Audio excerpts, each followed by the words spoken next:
ഇഷ്ടമാത്രത്തിൻ്റെ പുതുപുത്തൻ വിശേഷത്തിലേക്ക് എല്ലാവർക്കും സ്വാഗതം. അങ്ങനെ ഇഷിത കോടതിയിലെത്തുമ്പോൾ ആയയെയും ചിപ്പിയെയും കാണുന്നുണ്ട്. ഇഷിതയെ കണ്ട് ചിപ്പി ഇഷിതയുടെ അടുത്തേക്ക് ഓടി വരുന്നുണ്ട്. തുടർന്ന് മോൾക്ക് ക്ഷീണമാണല്ലോ എന്ന് ആയയോടായിട്ട് ഇഷിത ചോദിക്കുമ്പോൾ അവളൊന്നും കഴിക്കാറില്ല മാഡം എന്ന് ആയ മറുപടി കൊടുക്കുന്നുണ്ട്. ശേഷം സൂരജും ഇഷിതയുടെ ഒപ്പം വന്നിട്ടുണ്ടല്ലോ, അപ്പോൾ സൂരജുമായിട്ട് ചിപ്പി കൂട്ടാവുന്നുണ്ട് കേട്ടോ.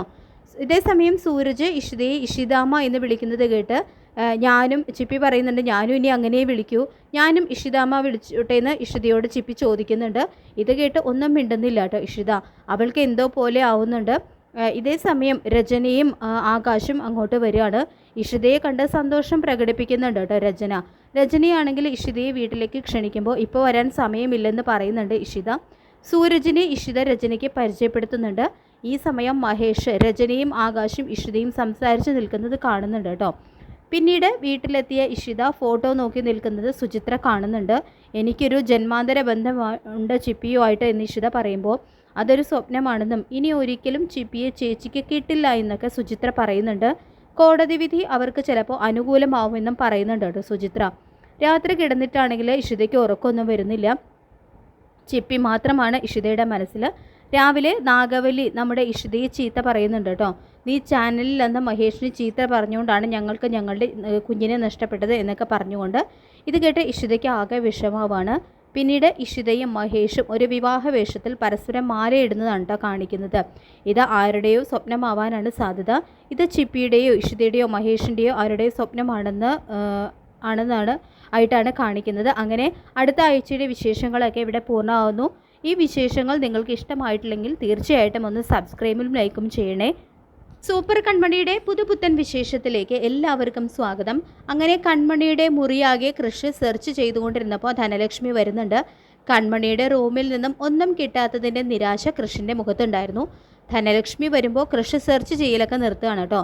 തുടർന്ന് ധനലക്ഷ്മിയോടായിട്ട് പറയുന്നുണ്ട് കൺമണിയെ വരയ്ക്കാൻ വേണ്ടി സമ്മതിപ്പിക്കണമെന്നും ആ ഡിസൈൻ കിട്ടുന്നത് കോടികളാണെന്നും അങ്ങനെ സമ്മതിപ്പിച്ചാൽ അതിന് തക്ക പ്രതിഫലം തരാമെന്നും കൃഷി പറയുമ്പോൾ അതിൽ വീണ് പോവുകയാണ് ധനലക്ഷ്മി. തുടർന്ന് ധനലക്ഷ്മി പറയുന്നുണ്ട് സാറിന് ഉറപ്പിക്കാം ഇത് അവൾ സമ്മതിക്കും, ഞാൻ അവളെ കൊണ്ട് ഇത് സമ്മതിപ്പിക്കും, ധൈര്യമായിട്ട് സാറ് പോയിക്കോളൂ, പിന്നെ എൻ്റെ പ്രതിഫലത്തിൻ്റെ കാര്യം മറക്കണ്ട എന്നും ധനലക്ഷ്മി കൃഷിനോടായിട്ട് പറയുന്നുണ്ട്. പിന്നീട് ആൻറ്റിയമ്മ മാനസിയോട് പറയുന്നുണ്ട് ഇക്കാര്യം, പക്ഷേ അവൾ ഇക്കാര്യം സമ്മതിച്ചില്ലെന്നും പറയുന്നുണ്ട് കേട്ടോ. അവൾ ഡിസൈൻ ചെയ്ത അവൾ വിജയിക്കും, അതോടെ നിന്നെ കൃഷി എന്നേക്കുമായി മനസ്സിൽ നിന്ന് എടുത്തു കളയുമെന്നും പറയുമ്പോൾ ഇത് കേട്ട് മാനസ ഞെട്ടുന്നുണ്ട്. എന്തായാലും തൽക്കാലം പേടിയൊന്നും വേണ്ട, അവൾ ഡിസൈൻ ചെയ്യുന്നില്ലെന്ന് തന്നെ തീർത്ത് കൃഷ്ണനോട് പറഞ്ഞിട്ടുണ്ട്, നീ ആ ഡിസൈൻ ചെയ്യണമെന്ന് പറഞ്ഞു കൊടുക്കുന്നുണ്ട് കേട്ടോ ആൻറ്റിയമ്മ മാനസയ്ക്ക്. പിന്നീട് കൺമണി വീട്ടിലെത്തുന്നതും കൃഷ് കൺമണിയെ കൊണ്ട് തന്നോട് ഡിസൈൻ ചെയ്യിപ്പിക്കാൻ പറഞ്ഞ കാര്യമൊക്കെ ഓർത്തുകൊണ്ട് പറയുന്നുണ്ട് കേട്ടോ. നീ കൃഷ് സാറ് പറഞ്ഞ ഡിസൈൻ ചെയ്യണമെന്നും വെറുതെ ഓരോന്ന് ആലോചിക്കുന്നുണ്ടല്ലോ, ഈ സമയം ഈ ഡിസൈൻ ചെയ്യാനും പറയുന്നുണ്ട്. ഇതിന് ലക്ഷങ്ങൾ കിട്ടുമെന്നല്ലേ കൃഷി സാറ് പറഞ്ഞത്, അത് മേടിച്ച് എനിക്കിതാ, അപ്പോൾ ഞാൻ നിങ്ങളുടെ ആധാരം തിരിച്ചു തരാമെന്നും പറയുന്നുണ്ട്. അതുകൊണ്ട് മര്യാദയ്ക്ക് ഡിസൈൻ ചെയ്തോ, അല്ലെങ്കിൽ ഞാൻ എന്താ ചെയ്യുമോ എന്ന് പറയാൻ പറ്റില്ല, നിനക്ക് നിൻ്റെ അച്ഛൻ്റെ ഓപ്പറേഷൻ നടത്തണ്ടേ, അതിനുള്ള കാശ് ഏട്ടൻ തരുമെന്ന് നീ വിചാരിക്കുന്നുണ്ടോ എന്നും ചോദിക്കുന്നുണ്ട് ധനലക്ഷ്മി. അതിന് ഞാൻ സമ്മതിക്കില്ല എന്നും ഒരു 5 പൈസ ഇവിടെ നിന്ന് കിട്ടുമെന്ന് വിചാരിക്കേണ്ടെന്നും പറയുന്നുണ്ട് ധനലക്ഷ്മി. ഇതൊക്കെ കേട്ട് കൺമണി ആകെ വിഷമിക്കുകയാണ് കേട്ടോ ചെയ്യുന്നത്.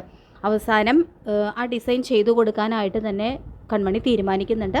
മാനസിയും ഡിസൈൻ ചെയ്യാനായിട്ട് തയ്യാറാവുന്നുണ്ട് കേട്ടോ. അങ്ങനെ കടുത്ത മത്സര ചൂടിലേക്കാണ് ഇനിയുള്ള വിശേഷങ്ങളൊക്കെ വരാൻ പോകുന്നത്. ആര് വിജയിക്കും എന്നുള്ള കാര്യങ്ങളൊക്കെ നമുക്ക് കാത്തിരുന്ന് കാണാം. ഈ റിവ്യൂ ഇഷ്ടപ്പെട്ടെങ്കിൽ ലൈക്ക് ചെയ്യുക, ചാനൽ കൂടി ഒന്ന് സബ്സ്ക്രൈബ് ചെയ്യുക. താങ്ക്